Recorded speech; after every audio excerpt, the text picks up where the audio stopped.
And welcome. How are you doing in this Friday? Welcome to the podcast, The Coaches Next Door.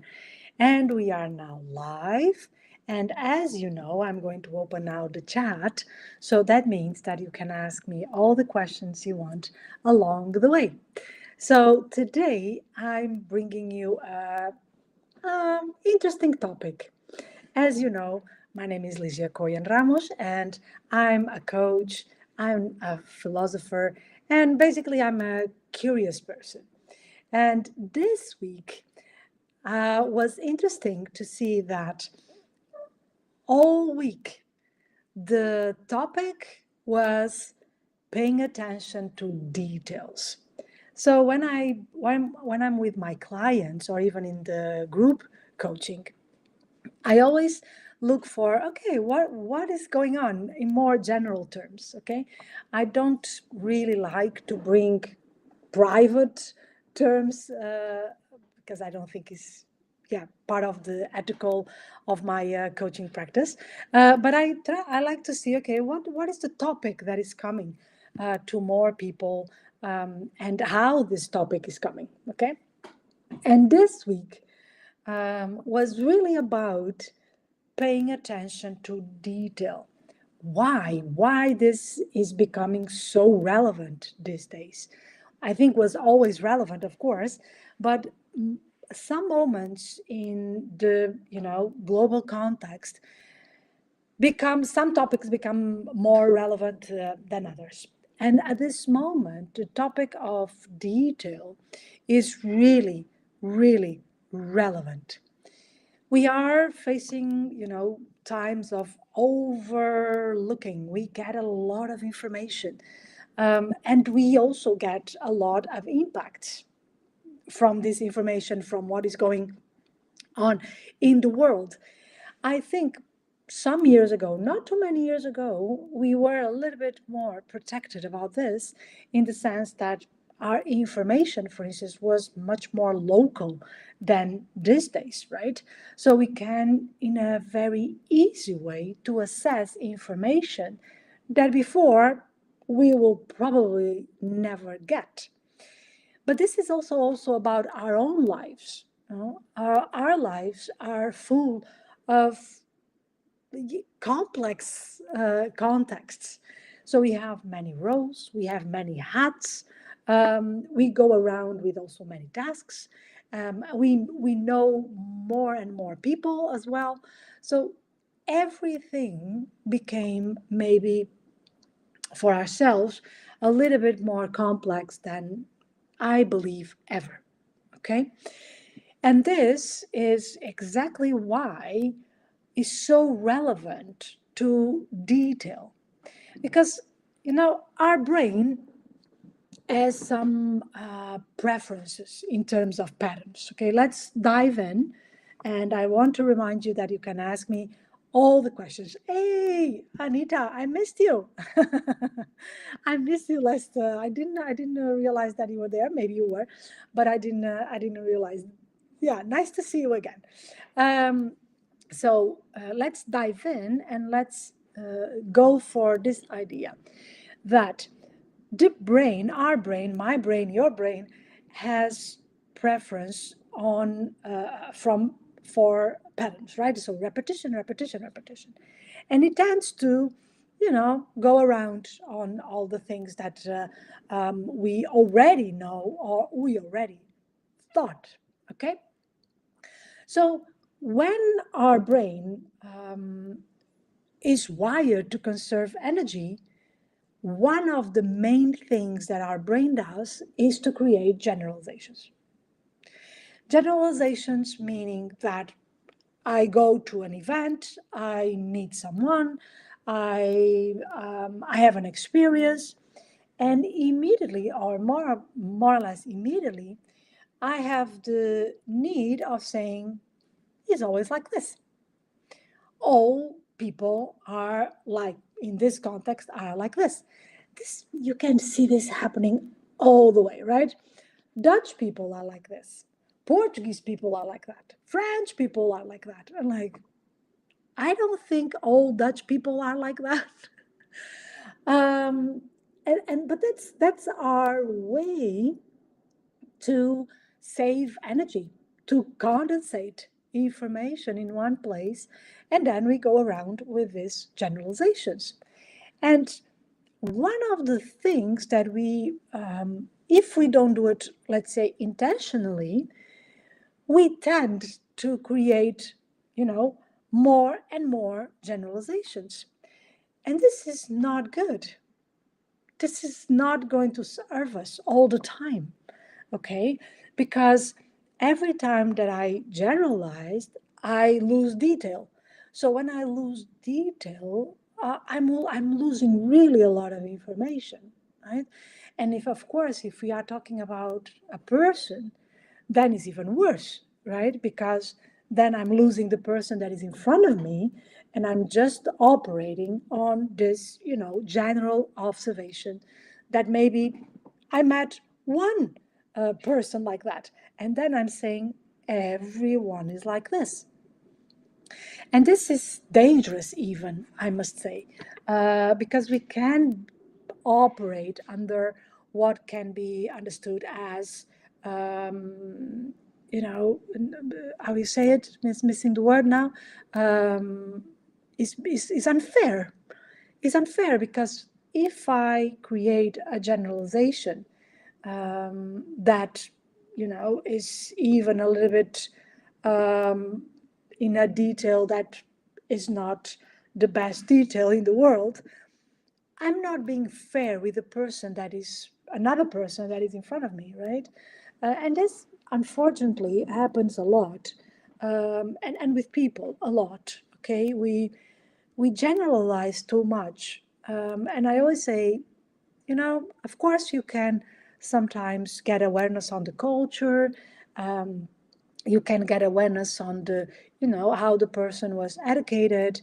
And of course, if the person comes from that place, okay, maybe she got the same type of education, but still, that person can be doing something very different from what she learned, or even using what she learned in a very different way. Okay. So today, for instance, I saw someone, feeling the need of saying, I'm from this country, so this is my nationality, but we are not all the same. And I think when someone feels the need of protecting themselves from that generalization, then we are entering a dangerous place. Okay, so at least when we are talking about people, I tend to prefer to be a little bit more specific. So things that I don't find really interesting is saying a woman. A woman, for instance, I saw a news that was saying a woman invented a thing, very relevant invention, that is like a small panic bomb. So if someone is being attacked or feel in danger, they can drop that bomb, and that bomb does a sound almost like an alarm, a big alarm. I find that invention super interesting, right? And maybe needed. But the title was a woman. I said, no, it's not a woman. This woman has a name.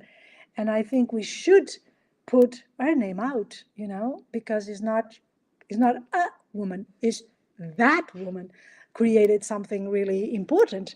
And when we are, for instance, using a woman, we are taking, first, we are using a gender generalization that I don't know if is necessary.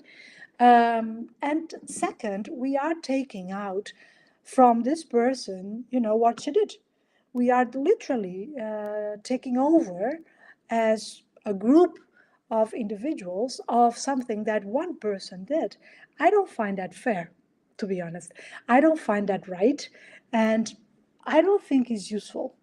I, most important, I don't think is useful for anyone, for anything. I think it's important to go to that detail. For instance, just an example. And For instance, also, when we go like, for instance, someone asks, "How are you doing?" and I say, "Oh, I'm fine." Of course, I go like, "I understand why you're doing that, but how are you fine? What is for you fine? For me, can be a totally different thing, right?" For instance, this was yesterday. Someone sent a message to me saying that, just, "Oh, I'm just checking in. You look sad," and I go like, "Yeah, but for me, if I don't know if I look sad or not, but for me, sadness is a good thing. Sadness means that I'm getting introspective, and maybe that is exactly what I need to, I like to do. Um, so yeah, that goes back. I'm just reading a comment that goes back to how women are being viewed. Yeah, exactly, right. Like not getting into the person and being just like. So we need to be precise. I think that's. I think yeah, you get my point. Is that we need to be precise because matters. The name of the person matters, right? Because if you have someone that is some spectacular, you want to know the name of that person. So what I was saying is that when we generalize, like for instance, the way we feel. Oh, I'm feeling good. This is the most common. Oh, I'm okay. Uh, but what that means, because your okay can be very different from my okay. And I was saying, for instance, this example, like for me, sadness is really good. I drive a lot with sadness, but maybe for this person was a point of worry about me. What I appreciate, of course, the care, but you see, this also can be very different. So it's very important that we become a little bit more precise even in that, because that is also a way to expand our vocabulary, but that's also a way to really give to the other person something that they can stay with, right? That they can even operate upon that. So if I say I'm fine, the other person probably goes like, "Oh, okay." But if I say, "Yeah, I'm feeling, for instance, today I feel I had a good morning and I feel, happy." Oh, okay, you feel happy, but did something happen in the morning? So I give a little bit more information, also that the other person can pick up, and build upon it. And I think sometimes with generalizations, we lose that opportunity as well.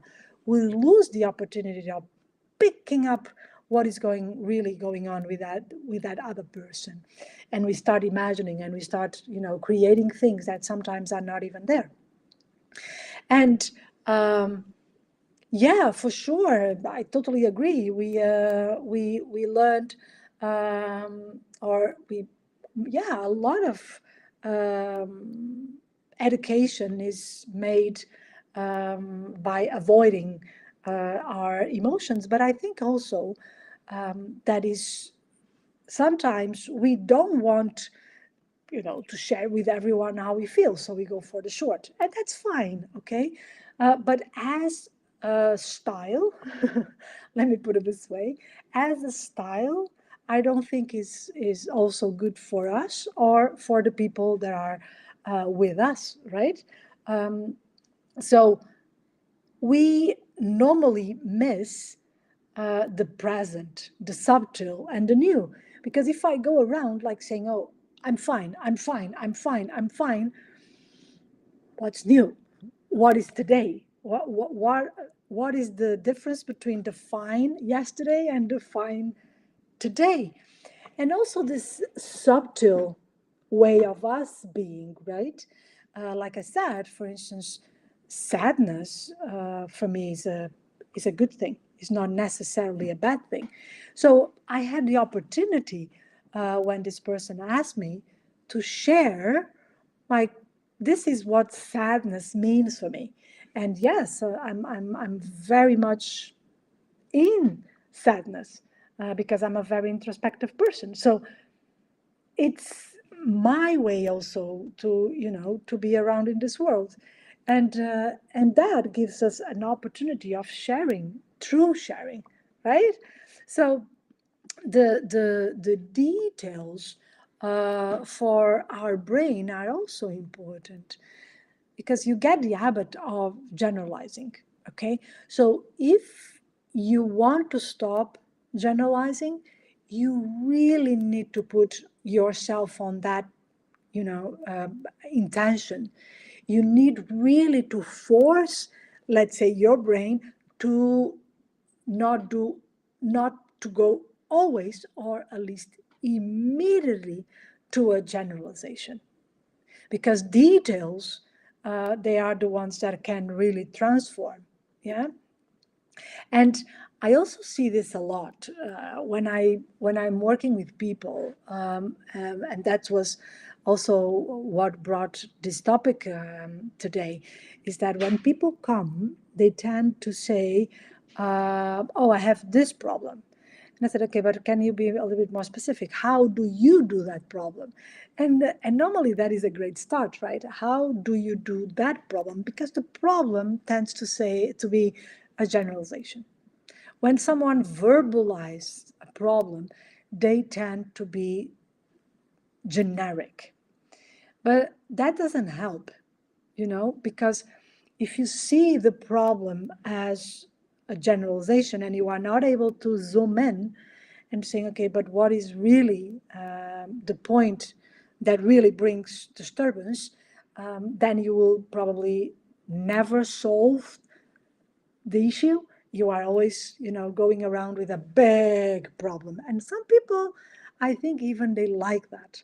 Some people really like to be in big problems. And I go like, I don't know if that is a big problem indeed, or if you are making it big by creating this generalization. Makes sense what I'm saying? I hope so. Um, so I also want to go to this idea, okay, to help us to see how detail and how generalizations sometimes are really disturbing us and avoiding that we change and we progress and we have, a better life, a better daily life. Because it's not about life, it's about day to day life and how that matters. One of the things is the idea that what is the language of our subconscious, okay? Well, how our subconscious speaks. And our subconscious works on our own sensations. The subconscious works on representations of the world. It doesn't operate under the real world, okay? It operates under our perception of the world. And this is already a filter. So I perceive the world, I get the observation of the world, and then I create my own map. I create my own painting of this world.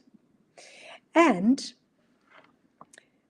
if we don't build up this idea that what do I want to pay attention to, my subconscious is going to create an abstract vision of the world. And why this is not really the best thing all the time, because then my subconscious is not able to be directed. Yeah. So my subconscious works on orders, directions, clear directions. If I don't decide, okay, what I'm going to pay attention to and how do I'm going to represent what is the details that matters for me in this representation of the world, I will most probably be frozen. And when people say to me, I'm frozen, I don't know what to do, I go like, okay, how are you seeing all this? And most part of the times people cannot put it very specific. They don't describe in a very precise way. So an exercise that I sometimes do is like, even in the room, I say, okay, describe me this room. and they don't go for details in the room. They go like, oh, the room looks nice, has a nice color, feels calm, you know. They don't go for, oh, the chairs are this color, or the floor is natural wood, or I see two paintings, and one painting is like this and like this and like this, and another painting is like this and like this. Most part of the times when people feel stuck, frozen, is because they are representing the world in a very abstract way. Yeah, in a very general way. And this doesn't give to my little brain the direction, doesn't give the order, becomes always too fluffy. So the thing is that if you feel yourself stuck, if you feel yourself, oh, I'm in this situation, I'm in this context, and it seems like I cannot do anything about it, go and describe that context, that situation, that person by the most small detail that you can. Okay, because then is when you are going to detect what is the point that is really bringing you to, feel the way that you feel, not the full picture. You really need to zoom in. And this is a very neurological thing, is because your brain is basically lost on this, too big picture. So if your brain is in a huge picture all the time, it's much more difficult to, be precise and give that order to your neurological system. Your subconscious, your mind works under command. Okay, so that's why, for instance, hypnotic language works so well, because it's giving direct commands. He's not asking, can I? He's saying, go. Yeah? So pay attention to that. Pay attention to all the things at this moment that you feel stuck, and start detailing, and start going, zoom in, go to maximum that you can. And sometimes I give this exercise to people, like when you go for a shower, describe your shower. Most part of the times people say, I'm getting to a shower. Okay, how do you do that? Where do you start? What do you do first? What do you do now? The temperature of the water. Where do you put yourself? Everyone is going to do this in a different way. So learn how to be descriptive, because more descriptive you are, less interpretation you will be doing. So that's what we want to do, right? Because generalizations are basically interpretation of the world. So we want to lower that to the minimum, and we want to become more descriptive. For that, you need to observe details. Makes sense what I'm saying? Oh, thank you. So we have someone that liked it, my exercise. Super good, super good. So, and now I want to go also to another point, that is the micro awareness. Okay, we are talking about details, but I want to talk about you the micro awareness, and why this is so important. That neuroscience tells us that when you consciously, like you take that decision of noticing detail, you activate your prefrontal cortex. Okay? So the part of your brain that is responsible for decision making, empathy, and your emotional regulation. Okay? So you guess what is happening, right? If I go to the detail, I gain space. I gain space for detail, for decisions. Sorry, I gain space to make a better decision.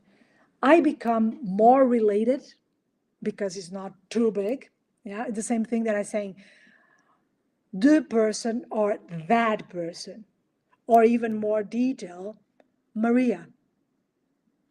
I'm easily connected with Maria will be, less connected if I say them, right? Pay attention also how to do how you do this. How do you feel it for yourself, but also how you communicate with others.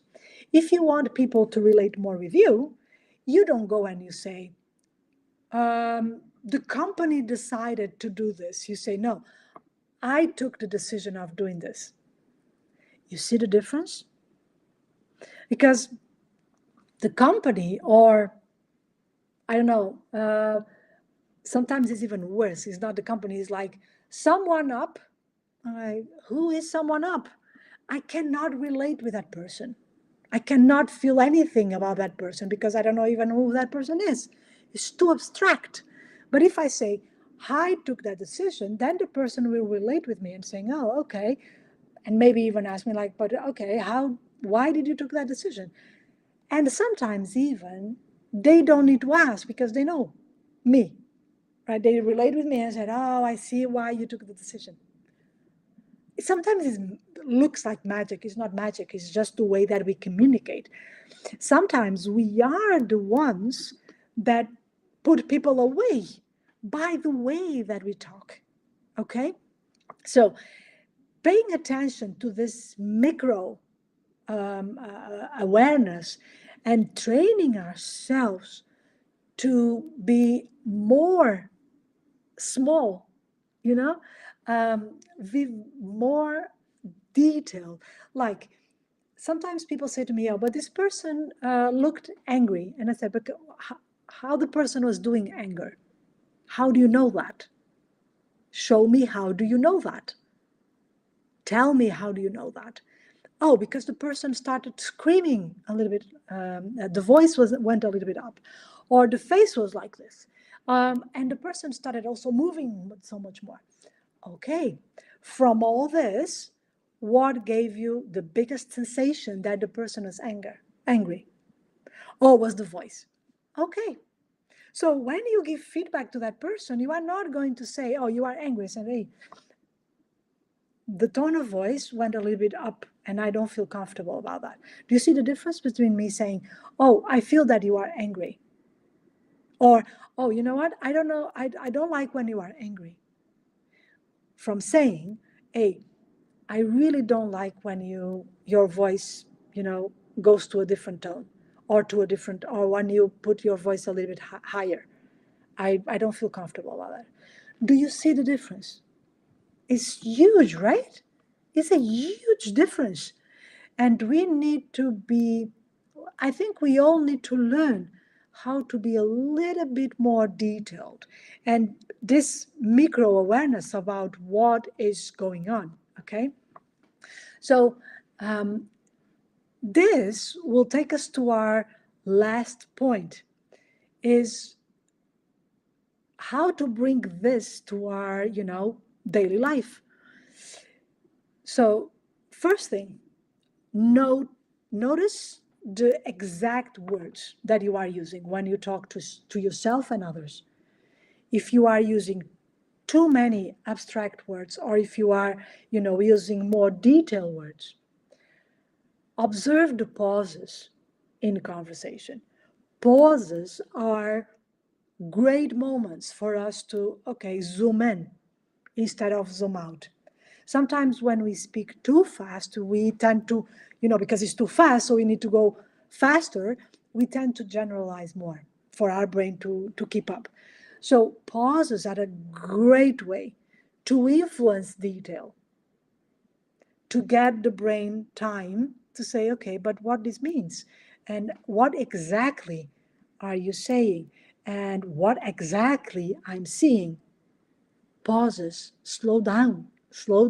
Your brain, like mine, doesn't have capacity to and still be there, be present. Pauses help presence, okay? And then is catch the moment before the reaction.